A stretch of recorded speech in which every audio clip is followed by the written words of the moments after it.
कहते कुछ साए ऐसे होते हैं जो एक बार पीछे पड़ जाए तो हमारे प्राण लेकर ही जाते हैं। पिशाचनी भी उन्हीं में से एक है। बेहद खूबसूरत, बेहद चालाक और बेहद खतरनाक। उसकी मुस्कान दिल चुरा लेती है और उसकी नजरों में जो देखे वो खुद को भूल जाता है। पर जिस पल कोई उसके जाल में फंस गया समझो वापसी का रास्ता खत्म हो गया।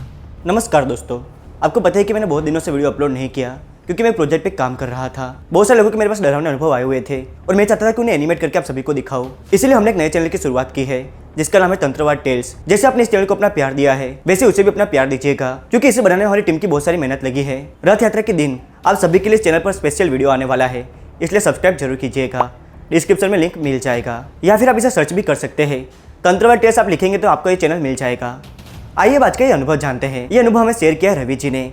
ये 27 साल के हैं और एक छोटे बिजनेस के मालिक है। ये घटना 28 मई 2024 की है जब इनकी जिंदगी एक डरावने मोड़ पर आ गई। आइए आगे कहानी रवि जी के नजरिए से शुरू करते हैं। सबसे पहले आप सभी का धन्यवाद मेरा अनुभव सुनने के लिए।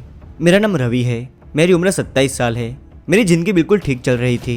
प्रभु श्री हनुमान जी की कृपा से मेरा छोटा सा बिजनेस बहुत अच्छा चल रहा था। घर परिवार में सब खुश थे। लेकिन 28 मई 2024 की रात मेरी जिंदगी की सबसे डरावनी रात बन गई। एक ऐसी रात जिसे मैं आज तक नहीं भुला पाया हूँ। उस दिन रोज की तरह मैंने ऑफिस का काम खत्म किया और बाइक से घर निकल पड़ा। रात को लेट हो गया था। करीब रात के 12 बजे ऑफिस से निकला। मैं थका हुआ था, जल्दी से घर पहुंचना चाहता था। रास्ता सुनसान था, चारों तरफ सन्नाटा।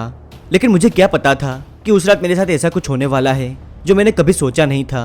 मैं आधे रास्ते तक पहुंचा और मुझे रास्ते पर एक लड़की खड़ी दिखी जो मुझसे लिफ्ट मांग रही थी। वो बेहद खूबसूरत थी। इतनी रात के सुनसान रास्ते पर उस लड़की को देखकर मुझे हैरानी हुई। मैंने बाइक साइड में खड़ी की और वो लड़की पीछे की सीट पर आकर बैठ गई। मैंने उसे पूछा आपको कहाँ जाना है। उसका जवाब सुन के मैं चौंक गया। उसने कहा जहाँ आप जा रहे हैं मुझे वहीं जाना है। मैंने उसे पूछा आप भी वहीं रहती है क्या। उसने कोई जवाब नहीं दिया। जैसे जैसे रास्ता कट रहा था मुझे ऐसा लग रहा था कि मेरी रीढ़ की हड्डी जम रही है। अचानक से ठंड बढ़ गई थी। कुछ अजीब सा महसूस हो रहा था। बाइक भी भारी लग रही थी। मैं अपने घर से कुछ 5 किलोमीटर दूर था। तभी उसने कहा कि बस यही रोक दो। मैंने बिना कुछ पूछे सड़क के किनारे बाइक रोक दी। वो उतरी और बोली दोबारा मिलेंगे। मैंने बस हाँ में सिर हिला दिया। वो पीछे की ओर चली गई। मैंने बिना 1 मिनट गवाए बाइक चालू की और घर आ गया। मैं खाना खाकर सोने चला गया। मैं पलंग पर पड़ते ही सो गया। ऐसी नींद मुझे 27 सालों में कभी नहीं आई थी। सुबह उठने के बाद मुझे एक अजीब सा सुकून महसूस हुआ। जब मैं नहाने गया तो मैंने देखा कि मेरी पीठ का पूरा हिस्सा नीला पड़ गया था। मैं डर गया क्योंकि आज से पहले ऐसा कभी नहीं हुआ था। मैं तुरंत डॉक्टर के पास गया तो उन्होंने कहा शायद मुझे एलर्जी हुई है। मैं वापस काम पे चला गया। घर जाने के लिए निकला तो वापस उसी जगह वो लड़की मुझे मिली। लेकिन इस बार मैंने बाइक नहीं रोकी। मैं तेज रफ्तार से घर आ गया। जब मैं सोने गया तो मुझे लगा कि मेरे कमरे में कोई है। कोई दिख नहीं रहा था पर मुझे महसूस हुआ कि कोई मुझे देख रहा है। मैं खिड़की के पास जाकर खड़ा हो गया। कुछ ही सेकंड में मुझे लगा कि कोई मेरे पीछे खड़ा है। मैं पीछे मुड़ा पर वहाँ कोई नहीं था। मैं जाके चुपचाप सो गया। नींद में मुझे लगा कि कोई मेरे पैर पर काट रहा है। दर्द के मारे मेरी चीख निकल गई। मैंने देखा तो मेरे पैर का वो हिस्सा ठीक मेरी पीठ की तरह नीला पड़ गया था। मेरी चीख सुन के मम्मी पापा भी वहाँ आ गए। कमरे में आते उन्होंने कहा तेरा कमरा इतना ठंडा क्यों है। पर हैरानी की बात यह थी कि मुझे ठंड महसूस नहीं हुई। मैंने बात टालते हुए कहा एसी चालू किया था। आप जाइए सो जाइए, चिंता मत कीजिए, मैं बिल्कुल ठीक हूँ। उनके जाते में पलंग पर लेट गया पर नींद नहीं आई। मैं अपना फोन चलाने लगा। देखते ही देखते मेरी आंख लग गई। मैं सुबह उठा तो मेरा पैर पूरी तरह से सुन्न हो गया था। मैं उसे हिला ही नहीं पा रहा था। मैंने मम्मी पापा को आवाज़ लगाई। वो दोनों मेरा पैर देखकर घबरा गए। मेरा पैर पूरा नीला पड़ चुका था। पापा ने डॉक्टर को बुलाया। डॉक्टर ने जो कहा उसे सुनकर मेरे होश उड़ गए। उन्होंने कहा कि मेरे पैर में लकवा हो गया है। अब ये कब ठीक होगा उसका कोई निश्चित समय वो नहीं बता सकते। मैं मानने को तैयार नहीं था क्योंकि कल रात तक सब ठीक था। एकदम से ऐसे कैसे हो सकता है। डॉक्टर ने मुझे आश्वासन दिया और चले गए। मम्मी पापा ने मेरे सामने तो कुछ नहीं कहा पर वो अंदर ही अंदर रो रहे थे। मैं इतना टूट चुका था कि मैं प्रभु से शिकायत करने लगा। हे संकट मोचन, क्यों आखिर क्यों मेरे साथ ऐसा क्यों हुआ, जवाब दीजिए। मैं रोते रोते ही सो गया। दिन में मुझे लगा कि कोई मेरे हाथ पैर काट रहा है। मैं एक झटके से खड़ा हुआ तो मैंने देखा मेरा दाहिना हाथ पूरी तरह से नीला पड़ चुका है। मैं अपना हाथ हिला नहीं पा रहा था। मैं जोर से चीखा और मम्मी पापा को बुलाया। मेरा हाथ देख पापा बोले ये क्या हुआ, अभी तो सब ठीक था। तभी मेरी माँ ने कहा मुझे लगता है बेटा तुझ पे किसी ने काला जादू कर दिया है। ये जो हो रहा है वो साधारण नहीं है। उनके इतना बोलते मेरी अलमारी का कांच टूट गया। हम सब बहुत डर गए। माँ ने कहा हमें पुजारी जी को बुलाना चाहिए। इतना बोल के वो दोनों वहाँ से चले गए। मैं मन ही मन में प्रभु का नाम ले रहा था। तभी मुझे ये एहसास हुआ कि ये सब जो भी हो रहा है वो उसी रात के बाद से शुरू हुआ जब मैंने उस लड़की को बिठाया था। इतने में ही मम्मी पापा पुजारी जी को लेके आए। मेरे नीले हाथ पैर देख के वे बोले हे प्रभु ये क्या है। ये कोई साधारण आत्मा का काम नहीं है। जरूर कोई ना कोई प्रेत आत्मा तुम्हारे पीछे पड़ी है। पुजारी जी ने मेरे हाथ पैर और गले में लाल धागा बांध दिया और कहा, मुझे नहीं पता है किसने किया, पर इससे पीछा छुड़ाने के लिए हमें प्रभु के शरण में जाना होगा। मैं कल सुबह आऊंगा अपने गुरु के साथ, अब वही कुछ कर सकते हैं। वह मुझे आशीर्वाद देकर वहां से चले गए। रात हो चुकी थी। मम्मी पापा मेरे साथ ही बैठे थे। मैंने समझाकर उन्हें सोने भेज दिया। मुझे नींद नहीं आ रही थी, अजीब सी बेचैनी हो रही थी, इसीलिए मैं प्रभु का नाम लेने लगा। तभी मुझे ऐसा लगा कि कोई मुझे देख रहा है। मैं बहुत अनकंफर्टेबल हो गया। अब मैं और जोर जोर से प्रभु का नाम जपने लगा। तभी मेरे कमरे में ठंड बढ़ गई और एक सेकंड से भी कम समय में एक नीले रंग की औरत मेरे सामने आके खड़ी हो गई। उसकी आंखें लाल थी, उसके काले बाल हवा में तैर रहे थे, उसका मुंह खून से लाल था। मैं देखकर सुन हो गया। मैंने पहले कभी भी ऐसा कुछ नहीं देखा था। मैंने मम्मी पापा को बुलाने की बहुत कोशिश की, पर डर के कारण मेरे मुंह से आवाज ही नहीं निकली। तभी वो जोर से चीखी, मुझे तेरा खून पीना है, अगर तूने धागे नहीं निकाले तो मैं तेरे माँ बाप को मार दूंगी। मैं डर गया।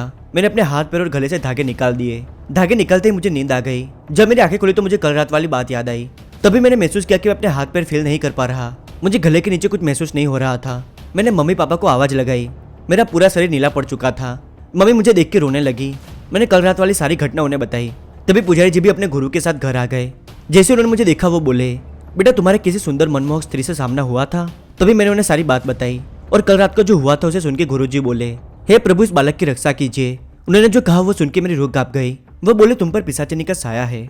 पिशाचिनी इंसान की ऊर्जा चूस लेती है, रक्त पान करती है और अंत में बस बेजान शरीर रह जाता है। पिशाचिनी से पीछा छुड़ाना इतना आसान नहीं है। गुरुजी ने हवन करने की तैयारी शुरू की। सामग्री जुटाते हुए रात हो गई। गुरुजी ने हवन शुरू किया। मुझे पापा जैसे तैसे हॉल तक लेके आए। मैं बैठ तो नहीं सकता था, तो मुझे हवन कुंड के सामने लेटा दिया। जैसे हवन चालू हुआ, गुरुजी ने मेरे सिर पर तिलक किया। जैसे उन्होंने मुझे छुआ, मेरे पूरे शरीर में जलन होने लगी। इतना दर्द मुझसे बर्दाश्त नहीं हो रहा था। जैसे जैसे गुरुजी आहुति दे रहे थे, मेरा दर्द और बढ़ रहा था। मुझे अभी भी वो सब कुछ याद है। वो डरावनी रात मैं कभी नहीं भूल सकता। मुझे ऐसा लग रहा था जैसे कोई मेरे हाथ पैर शरीर से खींच के अलग कर रहा हो। गुरुजी बिना रुके मंत्र का जाप कर रहे थे, पर अब मेरी चीख भी नहीं निकल रही थी। जैसे मेरी आवाज गले में ही बंद हो गई थी। जैसे गुरुजी ने अंतिम आहुति दी, हवन की आग एक पल के लिए नीली हो गई और मेरी पूरी देह जोरदार झटके से ऊपर उछल गई। फिर मैं बेहोश हो गया।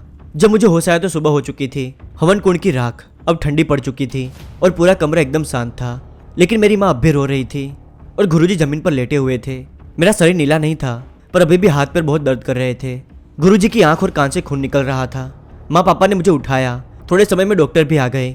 गुरुजी की हालत गंभीर थी, इसलिए उन्हें अस्पताल ले जाया गया। क्योंकि जब से मैं बेहोश हुआ था, गुरुजी की आंख और कान से खून निकल रहा था, फिर भी वो मंत्र का जाप कर रहे थे। इस कारण वो बहुत कमजोर हो गए। जाते जाते गुरुजी धीमी आवाज में मुझे किए गए, बजरंगबली ने तुम्हें बचा लिया। 21 दिनों तक नियमित रूप से श्री हनुमान चालीसा का पाठ करना, तुम्हारा शरीर धीरे धीरे ठीक हो जाएगा। ये सुनकर मुझे एहसास हुआ कि मैं प्रभु पर गुस्सा कर रहा था। मैं कितना मूर्ख हूँ। प्रभु मुझे बचाने गुरुजी के रूप में आए। मेरी आंखों में आंसू आ गए। लगभग 6 महीनों बाद मेरा शरीर पूरी तरह से नॉर्मल हो गया। इन 6 महीनों में मैंने नियमित रूप से प्रभु की 40 और बजरंग बाण का पाठ किया। आज भी मैं गुरुजी से मिलने जाता हूँ। मैं आज भी कभी आधी रात को घर से बाहर नहीं निकलता। हर 2-3 महीनों में नियमित रूप से प्रभु का हवन और भंडारा करवाता हूँ। प्रभु आप सभी की रक्षा करे। जय बजरंगबली। दोस्तों, जब इंसान की उम्मीद टूट जाती है तब ईश्वर कोई ना कोई रास्ता बना ही देते हैं। रवि जी के लिए वो रास्ता गुरुजी बनकर आए। अगर आपको प्रभु का अनुभव पसंद आया तो लाइक, शेयर और सब्सक्राइब जरूर कीजिएगा। मिलते हैं अगले वीडियो में नई कहानी के साथ। तब तक के लिए धन्यवाद। जय बालाजी महाराज।